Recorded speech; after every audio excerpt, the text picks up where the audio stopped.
Mbaniriza ku channel yange. Leero ngenda kubeera nga mbalaga batya osobola okuba nga preparinga pizza y'ekyennyanja. I realized nti pizza ezisinga eziri katale za nnyama na nkoko mpozi n'eza vegetables, naye ate si buli muntu yenna nti alya ennyama n'enkoko, so because of that nengamba lwaki sikolayo ey'ekyennyanja. Eri so yummy mu kaseera kano aka holiday osobola okubeera ng'ogikola n'ogirya n'abaana. Eri so tasty, so beera nga ofuna amazzi agali warm, tofuna mazzi gali hot oba gali too cold because gano gaba gagenda kutta yeast, gatte enzymes ezo eziri mu yeast ezimuleetera okubeera nti azimbulukusa eŋŋano. Oluvannyuma beera ng'ogattamu yeast otabulemu.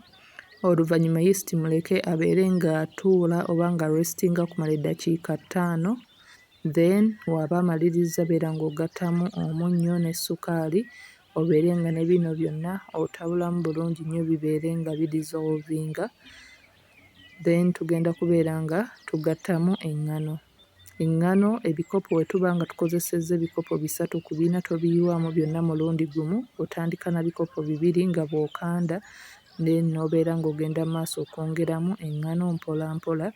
Kino kikwewaza okubeera nti nno tokkakana nga tolina okwongeramu amazzi amalala because oba oyiyeemu eŋŋano nnyingi nnyo, then tandika okubeera ng'okanda ddo eno paka ng'eri soft bulungi nnyo. To my return subscribers, mwebale kubeera nga munsupportinga okuviira ddala we natandika, ne mbeera nga mulikinga video zange, mukomentinga.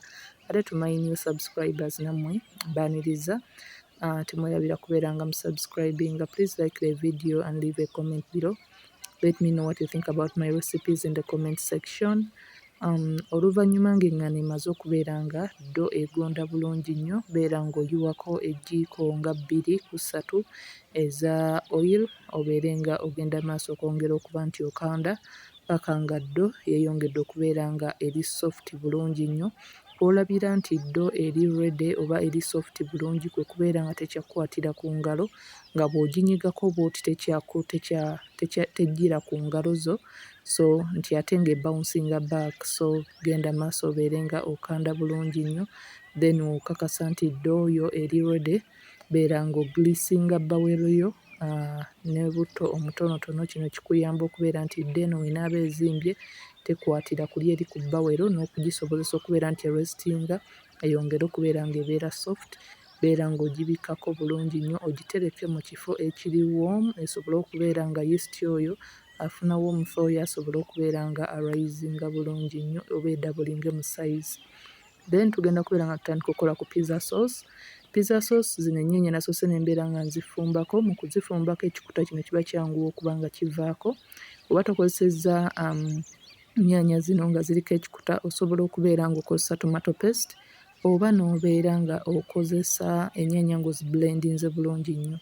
Naye okubeera ng'ennyaanya zino osooka n'ozifumbako n'obeera ng'ogiggyako zino ekikuta kigiyamba okubeera nga zibeera so juicy, ate ne kiziyamba okubeera nti zibeera so soft, so kino kikwanguyisa okubeera nti kyanguya wali mu kuzifumba.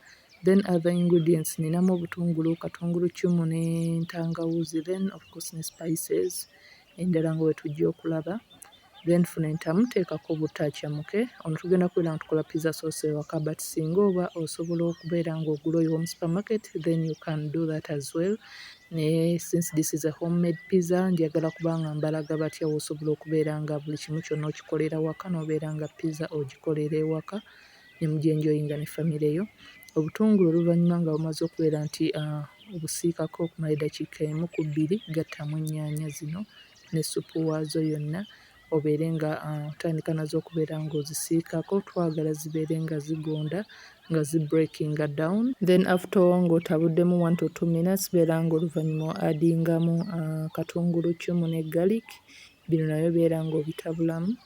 Teweerabira kubeera ng'onyiga kadde, kubeera ng'otaninga on notifications, obeere notified lwe mba nga mpostinze vidiyo empya. Then tugenda kubeera nga addingamu spices, ninamu omunnyo, black pepper, turmeric, cumin, paprika, bino byonna beera ng'obigatta mu spices. Nja kubeera nga link ngibalekera mu description box, oba osobola okubeera ng'oziggya Nakasero, Owino, Ekibuye, n'obeera nga zino ozikozesa because spicinga up emmere n'envaazo. ate nga zirina health benefits ennyingi nnyo ze weetaaga eri omubiri gwo. So obeera ng'obikkako otabule paka ng'ennyaanya zonna zigonze bulungi nnyo. Tuzaagala zigonze nnyo nga zisofteninze bulungi.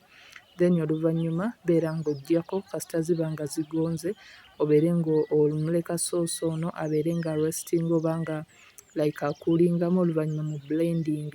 Oluvannyuma lw'okumublendinga obeera ng'omuzzaamuko mu ntamu, obeere ng'oddamu okubeera ng'omutabulamu. Blend osobola okubeera ng'ogiyumunguzaamuko amazzi amatonotono, obeere nga ofunye pizza sauce gw'osobola okubeera ng'okozesa ewaka, gw'osobola okubeera ng'okozesa nga dipping sauce. Mwangu nnyo wakubeera ng'okola ate olaba nti ebikozesebwa bitono nnyo, nnyaanya, butungulu na spices.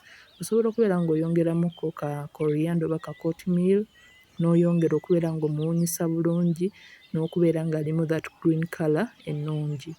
Please like the video, share and subscribe. Then pizza sauce ono beera ng'omuggyako omuteeka ebbali until we tunaba tumwetaaga.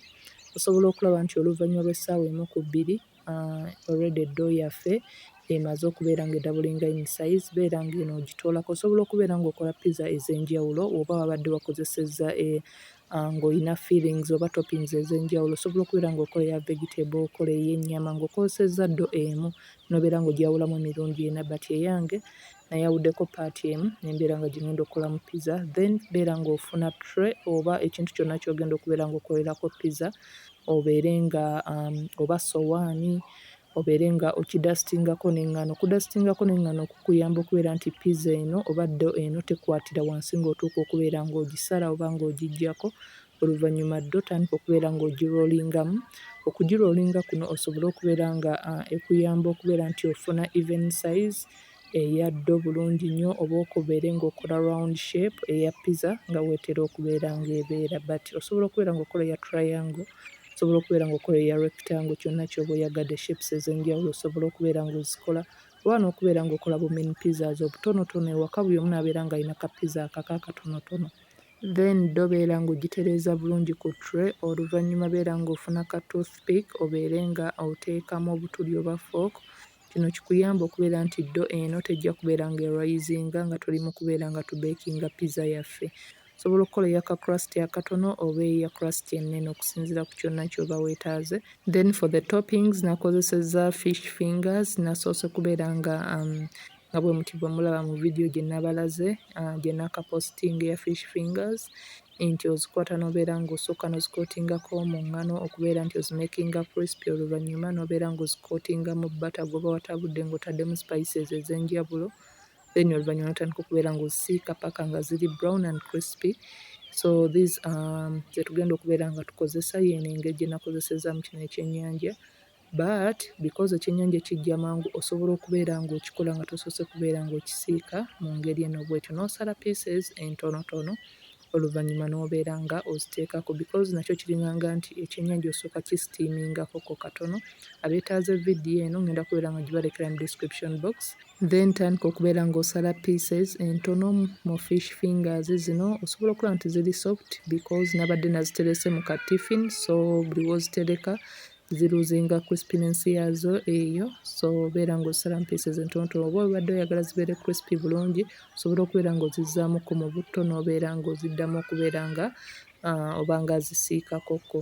Then beera ng'ogratinga cheese naye omuteeka ebbali. Vegetables nakozesezza bell peppers ez'enjawulo n'obutungulu okubeera nga pizza ngimakinga colourful. Osobola okubeera nga kuno oyongezaako vegetables endala oba n'obeera ng'ozitoolako. Tandika okubeera ng'oassemblinga pizza ng'otandika na pizza sauce obeere ng'omuteekako bulungi nnyo. Oluvannyuma beera nga kuno ozzaako cheese. Cheese tulina cheese ow'enjawulo naye tutera kubeera nga tukozesa mozzarella cheese. Oluvannyuma beera ng'ogattako kuno topping yo eya either chicken, fish, beef, vegetables. Oluvannyuma beera nga otandika ate okuzzaako vegetables ziri eri. Nakozesezza red, green, yellow bell peppers, then nenkozesa n'obutungulu, but kuno osobola okubeera ng'oyongerako olives nga bwe nakozesa mu pizza yange ey'enkoko. So osobola okubeera ng'oyongerako vegetables endala, oluvannyuma finish up ng'oteekako cheese. Cheese kisinziira bungi ki bw'omwetaaga oba bungi ki obwa cheese gw'olya gw'oba obeera ng'oteekako ku topping yo. then oluvannyuma finishinga off ng'oteekako oregano nawunyisa bulungi nnyo. So it is a dry herb but yawunyisa bulungi. Oluvannyuma na butto obeere nga omuteeka ku edges kuno. Pizza eno weenaaba egenze mu oven esobole okubeera nga kuno ku edges ku browninga bulungi nnyo. So beera nga weetooloozaako bulungi nnyo. Teweerabira kubeera nga oven ogiteekako ne preheatinga at 180 degrees Celsius before ntonaba kutandika. Then beera ng'obakinga pizza for 20 to 30 minutes oba paka nga cheese ameltinze bulungi ng'era browninze bulungi nga bwe muti bwe mulaba nga pizza yo eri ready. Kikulu nnyo okubeera ng'omining about ekika kya cheese gw'oba okozeseza because asobola okubeera nga affectinga pizza yo. So ekika kya cheese gwe nabadde nkozesa unfortunately si yono cheese anaanuuka si cheese oyo avaayo bulungi ewa presentation ennungi eya pizza but everything else kyabadde just fine. The outcome was so nice ate era ne pizza yo kennyini yabadde ewooma. So please try out this recipe, you won't be disappointed. Ennyangu nnyo osobola okubeera ng'ogikolera abaana ewaka before nga tebannaba kubeera nga badda ku masomero. Like nnungi nnyo, eri so yummy eri abantu abatalya nnyama basaagala nkoko. So this is another alternative ey'okubeera ng'okolamu pizza y'ekyennyanja n'obeera ng'ogyenjoyinga ewaka ate ng'eri baked bulungi. Thanks for watching. Please don't forget to subscribe, like the video and share. Tuwerabira kubeera ng'onyiga kade kubeera ng'oturninga on notifications obeere notified bwe mba nga postinze video empya. Until next time.